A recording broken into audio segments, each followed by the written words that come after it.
Welcome to The Authority File, the podcast that features conversations about the life cycle of scholarly communication. I'm Bill Mickey, your host and the editorial director at Choice. In this four-part series, which is brought to you with generous support from the Wilfrid Laurier University Press, we're going to be talking about how the arts and the creation of art can support, advocate for, and advance environmental justice and sustainability. Joining me are Elysia French, professor of the history of art and visual culture in the Department of Visual Arts at Brock University, and Amanda White, an artist, scholar, and SSHRC postdoctoral fellow at the Center for Sustainable Curating in the Department of Visual Art at Western University. Together, Elysia and Amanda have co-edited the volume Ecologies in Practice, Environmentally Engaged Arts in Canada, a collection of essays, artwork, poetry, and descriptions of community projects that reveal how art can contribute and extend the scholarship around environmental concerns. It's a book that establishes a central role for the creative arts and the interdisciplinary approach of the environmental humanities. In this first episode, we're introduced to Elysia and Amanda, and we learn about what inspired their book and about the discipline of the environmental humanities.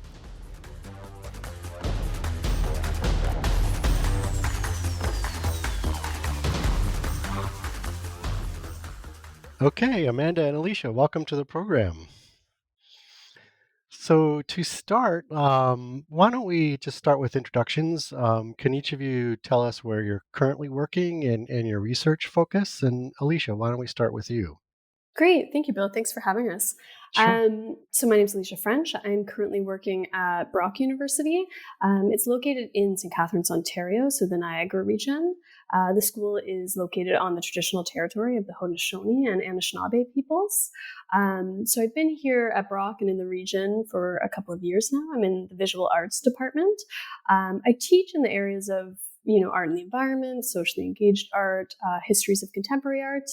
And my own research largely interested in art and energy, so thinking about artistic engagement with extractive industries, largely in Canada, but globally as well. Excellent. And Amanda?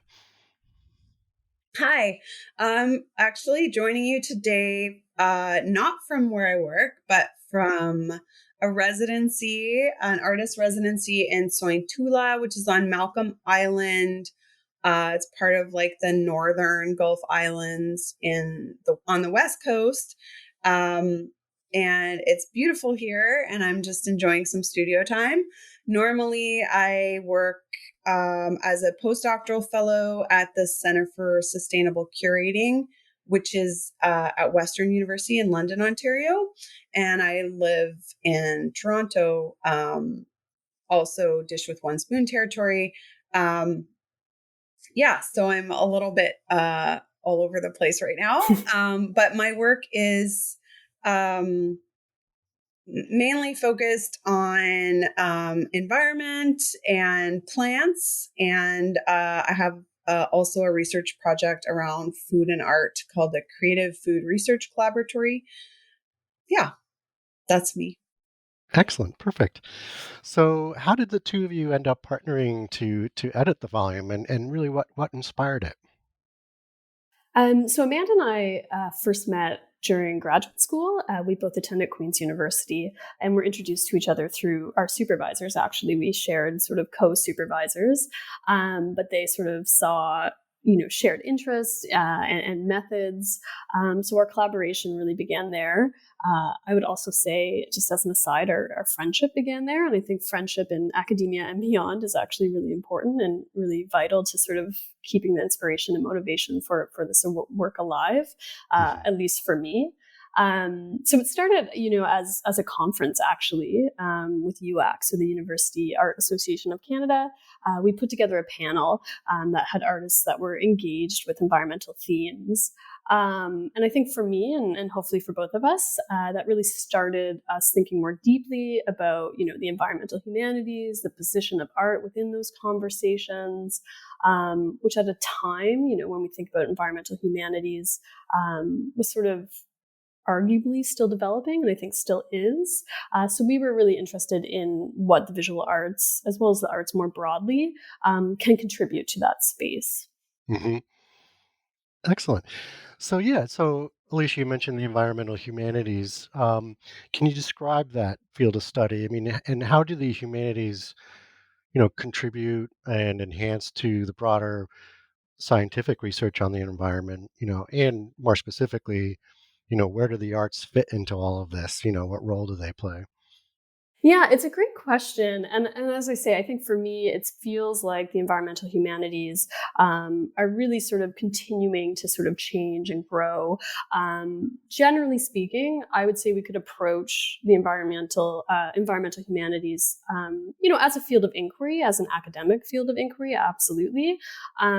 But we see, it's a space where a variety of fields are sort of coming together, but to support each other in really interesting ways. They're creating sort of dynamic conversations through their expertise and that merger of expertise. It also feels, perhaps more supportive of interdisciplinary approaches. It's less concerned with actually maintaining disciplinary fields. I think it acknowledges the significance of those fields, but it's not necessarily focused on maintaining and keeping those fields sort of distinct. And that leaves space for really new and exciting conversations. I think it leaves space for imagining really interesting alternative possibilities.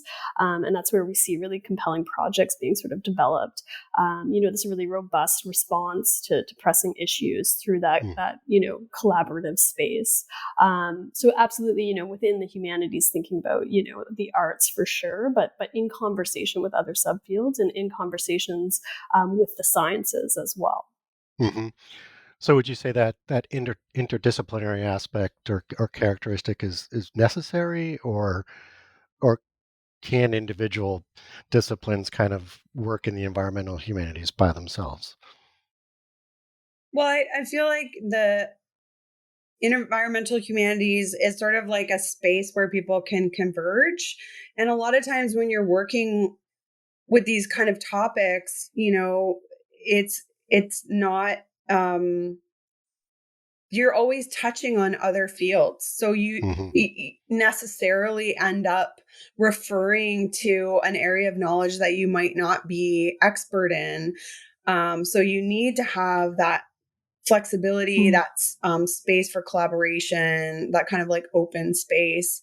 And I think in the arts too, where people have been increasingly interested in environmental topics, they're so complicated, and there's a necessity to sort of like reach outside of like art contexts and connect with people working in these various fields outside of that. So that's where I feel like we are really seeing artists have always been working sort of like in interdisciplinary ways, and like kind of hiding out in other disciplines, like touching on archaeology or anthropology or all these things. But with environment, like right now in our current moment, it's definitely, we're seeing this like shift where everybody is working towards these environmental goals, and the arts needs to sort of like become more interdisciplinary, or like work in those interdisciplinary ways, and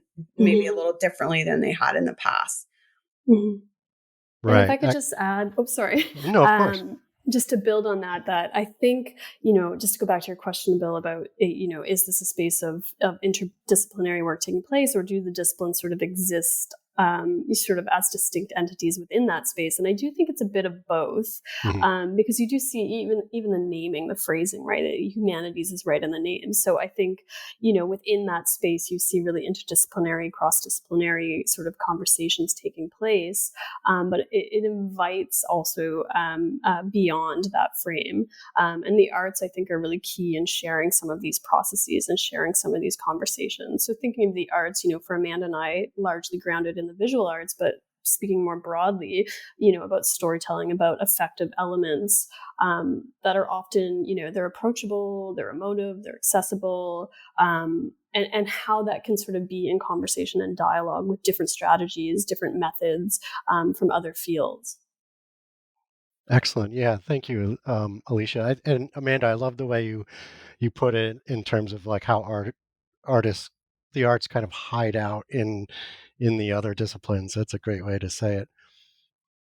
All right, so the two of you are actually a really good example of this interdisciplinary approach. One of you is coming at this a little bit more of as an art historian, and one is a practicing artist. Can you describe that dynamic? How did that inform the work for this book? I think so Elysia and I, like we're interdisciplinary in a sense. I mean, we still fall Right. into this like umbrella, but at the same time we have different approaches, right? And different sort of like knowledge of the topic, which I think is nice because it gives a sort of like maybe a more well-rounded view. And I think, Alicia's influence is obviously bringing in more of the art historical context, which is really important. And then mine was really, I think, from my perspective anyway, was really influential in focusing on like the making and like the active element of it. And but we both were really interested in artists who are also researcher scholars, so that kind of intersection as well, which I think is clear in the book. But Mm-hmm. yeah, Elysia, did you want to add anything to that? Yeah, no, that's really nice. I think, it's an important balance for us in some ways, especially when you think about, of course, the context of the book, but also our practices where we are, yes, in these disciplinary fields in academia, but we're also interested very much of pushing sort of beyond that, right? So thinking about the different forms of making, of doing, of practicing. For me, as an art historian, I'm trained traditionally and sort of broadly speaking, when you think about art historians, sure, research and writing, relying on that sort of critical thinking, analysis. But there's this element of that work in which, as traditional art historians, again, really broadly speaking, we're interested in the influence, the impact, right, of artistic work. So that role of images, that power of images, but in relation to, the social, the political, cultural, and of course, in this context, environmental sort of context in which they were produced, right? So thinking about not only how they were produced, but how they were interpreted, received, consumed, and then documenting that work and those processes. So, that's historical writing. And sometimes it feels a bit, like a contradiction to be a historian of the contemporary realm, but those methods are still true and relevant. And I think for me, it was important to have that nice balance of creative work, of artistic work, because the two, I don't want to speak for Amanda, but I think we're both sort of really intertwined and entangled in each other's sort of methods and approaches. So the two fields are really closely tied and sort of support and rely on each other at times in interesting ways, processing, understanding, troubling, challenging, sharing that knowledge, right? Those approaches, those methods.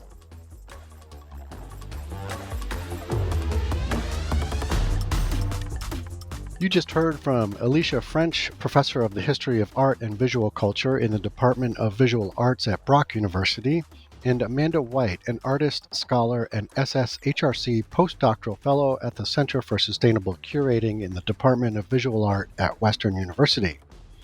Elysia and Amanda are co-editors of the recent volume Ecologies in Practice, Environmentally Engaged Arts in Canada, published by Wilfrid Laurier University Press, the underwriter of this series.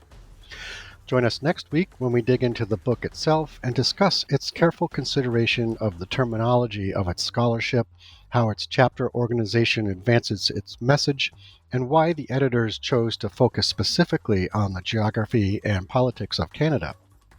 As always, underwriting opportunities for the Authority File podcast are directed by Choice's advertising manager, Pam Marino, and all of our episodes are produced and edited by Choice's digital media producer, Sabrina Kofer, with support from digital media assistant Ashley Roy, who, for this series, contributed some of the interview questions.